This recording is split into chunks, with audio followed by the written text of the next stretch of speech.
Chers amis, tout a été dit, mais permettez-moi de rendre hommage, pas seulement à l'universel, mais aussi à l'immortel Daniel Mitterrand.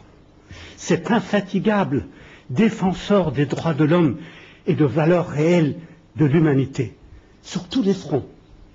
La première dame de France, que, comme vous disiez, Monseigneur, qui avait foulé aux pieds le protocole au prix de vexer plusieurs diplomates, voire même un roi, et pour défendre les opprimés de la terre. Partout, ça a été dit, au Sahara, en Chili, au Kurdistan, et notamment en Iran, dès la première heure de la résistance iranienne.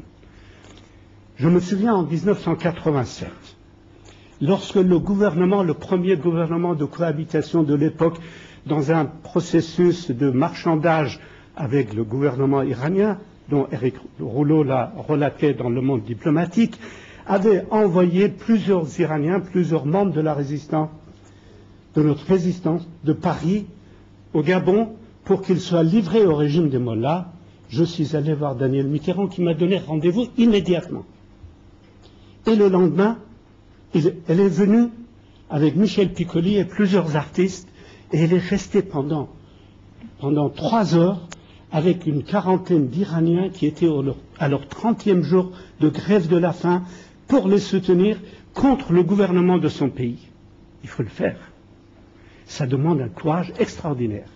Et lorsque nous avons l'histoire de Ashraf, lorsque les mercenaires des mollahs en Irak ont attaqué Ashraf, eh bien Daniel Mitterrand, malgré son âge, malgré sa fatigue, malgré sa maladie, elle se déplaçait, elle était présente et elle a permis, comme je lui disais la dernière fois, elle a permis de briser le mur de silence, de briser le mur de la honte, de briser le mur de mensonges, etc.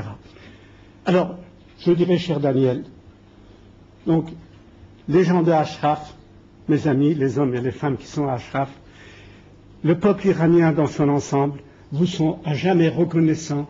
Vous allez vivre dans nos cœurs et dans nos esprits pour toujours. Merci.